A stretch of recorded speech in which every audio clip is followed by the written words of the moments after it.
Magandang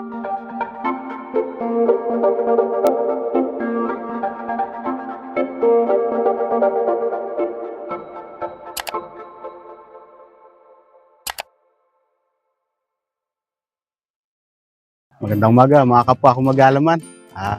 Andito tayo ngayon sa farm natin sa Chaong, Quezon, mini farm. At sobrang init. Papakita ko sa inyo yung mga tanim natin. Magdidilig tayo ngayon. At papakita ko rin yung mga punla na nilipat namin, mga kamatis, sili, tsaka talong. Pero yung talong, ililipat namin ng pwesto mamayang hapon kasi masyadong dikit-dikit na dun sa pinagtaniman. Kaya mangyayari, i-harvest natin yung carrots natin na tanim, tapos doon natin itatanim yung mga talong. So, samahan niyo ko. So, mga kaparmer, ito yung mga tanim na nilipat. Ayan, mga kamatis, sili, tsaka itong nasa bungad ay mga talong. So, itong mga talong, ay ililipat natin yung iba mamayang hapon kasi sobrang dikit-dikit sila dito, baka hindi sila lumaki. So, didiligan muna natin po ngayon para ma-press-kuhan sila. Tapos, didiligan na rin natin itong nasa plant box natin kasi tuyong-tuyo na rin, sobrang init. Tapos ito naman, yung ating mga lettuce. Ayan.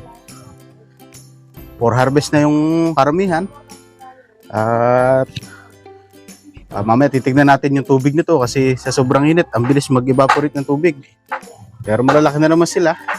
So maganda lang mag-harvest ng ganitong lettuce kapag medyo malilom na. Kasi kapag ganitong mainit, ang dahon nila malambot. Kumbaga, hindi malutong. So lumulutong sila kapag medyo malamig-lamig na. May mga bago na naman tayong punlang lettuce ito. At sa isang linggo, baka may lipat na natin yan. So meron pa rin tayo dito sa kabila, mga lettuce pa rin. Yan. So, tapos itong celery, ay baka itanim ko na sa lupa. Itong dalawa na natitira. Kasi yung isa, nailipat ko na. Mukhang maayos naman sila sa lupa. Tapos yung sa dulo natin, ito yung basil. Ayan, yung ating mga lettuce. Baka mag-harvest na tayo bukas nito. So mga kaparmer, magdidilig muna tayo ngayon para medyo mapreskuhan. At medyo mainit na rin kasi kaya pagkadilig natin ng ating mga halaman, papasok na rin muna tayo. Mamayang hapon na tayo babalik. So, samahan niyo ako.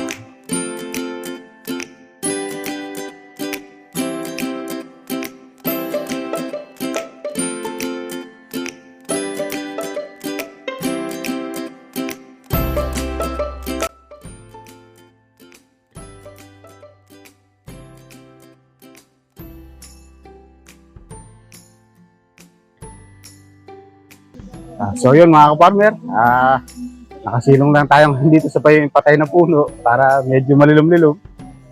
Tapos na tayo magdilig ng ating mga tanim.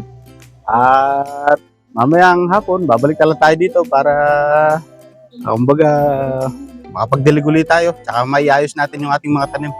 So mamayang hapon, yung mga talong na tinuro ko kanina, ililipat na uli natin. Tapos lalagyan natin ng tubig yung ating mga lettuce doon sa greenhouse. So, samahan niyo ako mamayang hapon mga kaparmer. 2,000 years later. Magandang hapon mga kaparmer. Hapon na huli. Nandito tayo ngayon sa mini farm natin. Ayun, magdidilig tayo ng ating mga tanim. At tuyong-tuyo na naman. Dun sa parting yun, dun sa ginawa natin na yung maliit din na taniman.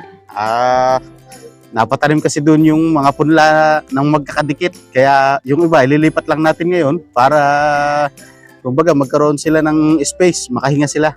Dito na rin natin nililipat sa plant box natin kasi mukhang hindi pa rin gaganda yung mga tanim natin dito. At gawa ng may insekto na naman. Talagang hindi maiwasan yung mga insekto. So, ililipat ko lang dito sa plant box yung siguro yung mga talong na lang ang ililipat ko para kumbaga medyo kakaunti naman sila, 5 piraso lang. Kaya itatanim ko na lang doon sa mga bandang gitna. So, papakita ko sa inyo. So ito mga kaparmer, yung mga punla na ililipat natin. Ayan, nakatanim dyan yung ito okra, tapos kamatis, sili, tapos itong mga talong. Ayan, mukhang na insekto na rin agad. Itong mga talong na ito, ililipat na lang natin to doon sa plant box para medyo, kumbaga, may space sila na makalaki doon. So, samahan niyo ako.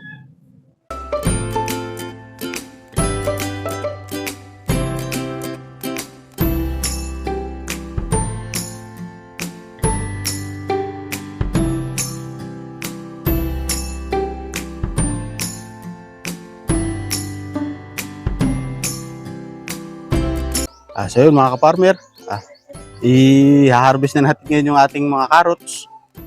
Titignan natin kung may makukuha tayong laman.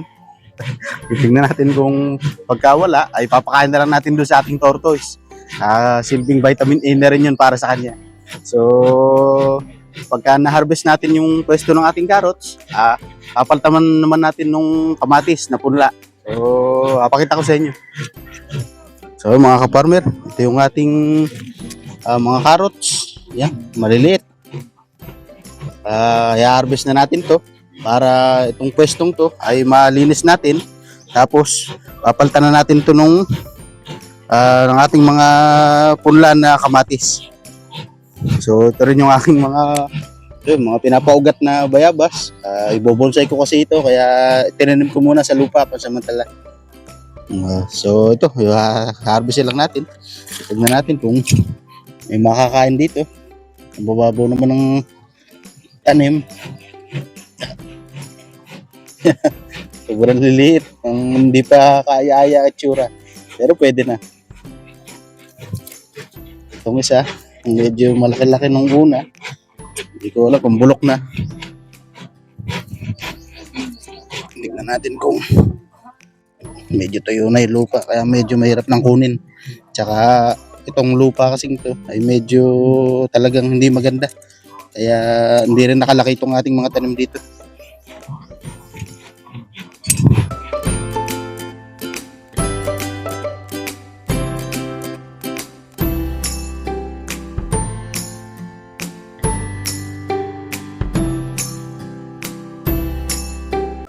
So yun mga ka-farmer, ang ating harvest.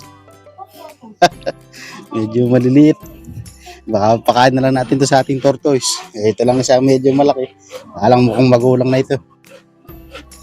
So lilinisin lang natin tong pwestong to. Tapos ililipat natin dito yung mga kamatis.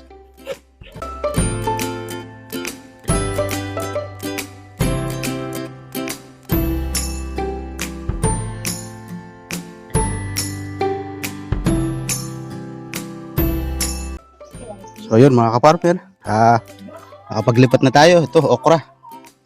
Tapos yung kamatis, dalawa. Inihiga ko yung pagtatanim para medyo yung ugat nila ay kumalat. Yung kasi napanood ko sa YouTube na kasi yung body ng kamatis ay nag-uugat din. Kaya medyo pahiga yung pagkakatanim para kumbaga medyo madami yung maging ugat niya. Mas lumakas yung pagsipsip niya ng sustansya. So yun mga ka-farmer, nailipat na natin yung ating mga kamatis tsaka yung okra na dikit-dikit dun sa pinagtaniman noong una. Ngayon magdidilig naman tayo ng ating mga tanim. Kasi hindi tayo nakapagdilig kanina at nilipat nga muna natin yung mga halaman. So samahan niyo ako.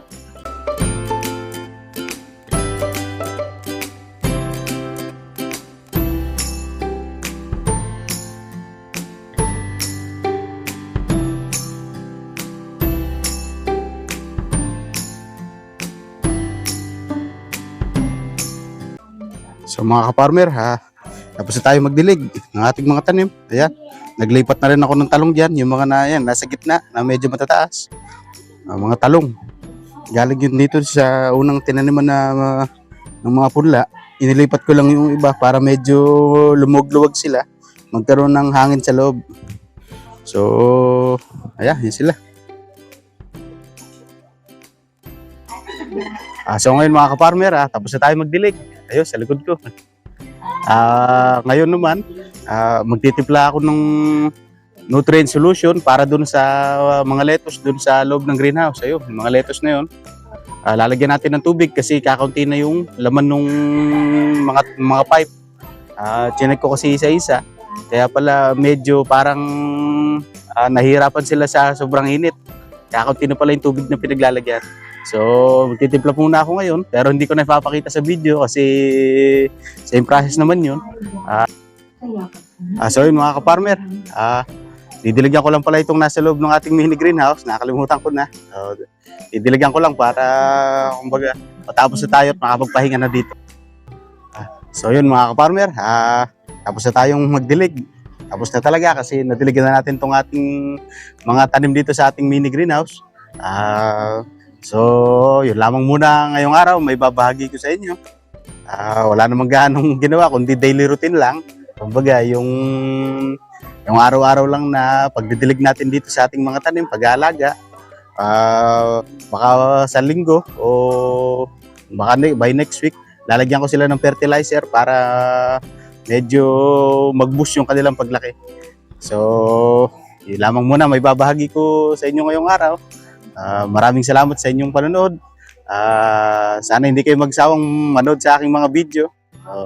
So yun, naway pagpalain tayong lahat.